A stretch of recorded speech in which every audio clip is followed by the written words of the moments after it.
আসসালামু আলাইকুম। আশা করি আল্লাহর রহমতে আপনারা সকলে ভালো আছেন। আমরাও আল্লাহর রহমতে অনেক অনেক ভালো আছি। আজকে আপনাদের সাথে শেয়ার করব তালের রসমালাই রেসিপি বা তালের দুধ মালাই, যেটাই বলেন না কেন।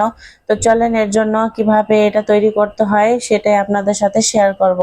তো এর জন্য প্রথমে নিয়ে নিয়েছি 500 গ্রাম চাউলের গুঁড়া, দিয়ে দিলাম সামান্য লবণ, দিয়ে দিব 1 কাপ চিনি এবং দিয়ে দিলাম তালের রস। দিয়ে আমি এখন সুন্দর করে হাতের সাহায্যে মাখায় নিব। আমি এটা একটা স্মুথ ব্যাটার তৈরি করব, এর জন্য আমি হাতের সাহায্যে আগে মাখায় নিচ্ছি চেপে চেপে, তারপরে আমি নরম করব।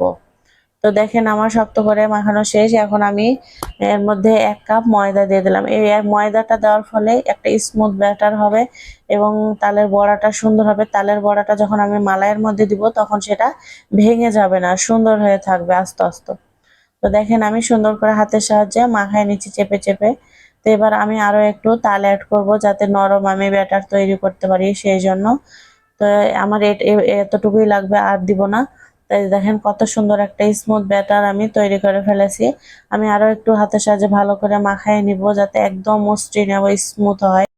অন্যদিকে আমি একটা ফ্রাই প্যান নিয়ে নিয়েছি এবং পর্যাপ্ত তেল দিয়ে দিয়েছি। তেলটা গরম হলে আমি মেখে রাখা আটাগুলো ছোট ছোট লেচি করে আমি এখন দিয়ে দিব। তেল একদম 5 থেকে 7 মিনিট হাইটে গরম করে তারপর ছাড়বেন, না হলে নিচের দিকে বড়াগুলো লেগে যেতে পারে। এবং ফাঁকা ফাঁকা করে দিবেন, সেই ক্ষেত্রে একটার সাথে আরেকটা বড়া লাগবে না এবং সুন্দরভাবে আপনি উল্টে পাল্টে ভাজতে পারবেন।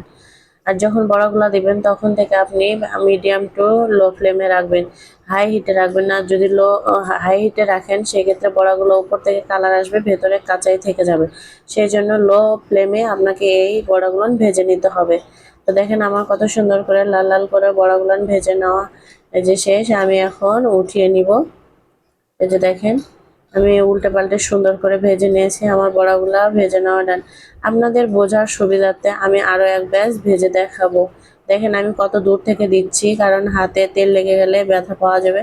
তো সেই জন্য আপনারাও খেয়াল রাখবেন যে যাতে দূর থেকে দিবেন, কাছ থেকে দেবেন। ও কাছ থেকে দিলে তেল হাতে লেগে ব্যথা পেতে পারেন। আর ফাঁকা ফাঁকা করে দিবেন, বেশি দেওয়ার দরকার নাই। খুব বেশি দিলে একটার সাথে আরেকটা লেগে গেলে উল্টাইতে পারবেন না ভালোভাবে। তো দেখেন আমি সুন্দর করে আবারও লাল লাল করে ভেজে নিলাম। আমার সবগুলো পিঠা এভাবে ভেজে নেওয়া ডান। আমি সবগুলো একে একে ভেজে নিয়েছি। দেখেন মাশাআল্লাহ আমার সবগুলো ভেজে নেওয়া ডান। এখন আমি অন্যদিকে একটা ফ্রাই প্যান নিয়েছি, সেখানে 1 কেজি গরুর দুধ নিয়েছি তরল, দিয়ে দিলাম 1 কাপ চিনি, 2টা তেজপাতা ও সাদা এলাচ দিলাম ফ্লেভারের জন্য, দিয়ে দিলাম স্বাদ মতো লবণ, এটা চিনির ব্যালেন্সটা ঠিক রাখবে। এরপর দিয়ে দিলাম কোরানো নারিকেল একটা, আমি এটা আমার ফ্রোজেন করা ছিল সেটাই দিয়ে দিলাম। এখন আমি নেড়ে চেড়ে একে ফুটিয়ে প্রায় 700 থেকে 800 গ্রামের মতো করে ফেলবো, যাতে ঘন হয়ে যায় এবং খেতেও ভালো লাগে। তো আমি 1 কেজি দুধকে জাল করে প্রায় 700 গ্রামের মতো করে নিয়েছি। এখন আমি ভেজে রাখা লাল লাল বড়াগুলো সুন্দর মতো দিয়ে দিব মালাইয়ের ওপরে। এখন এই মালাই দেওয়া থেকে শেষ অবধি আমি 15 মিনিট ফোটাবো, সেটাও হাই হিটে।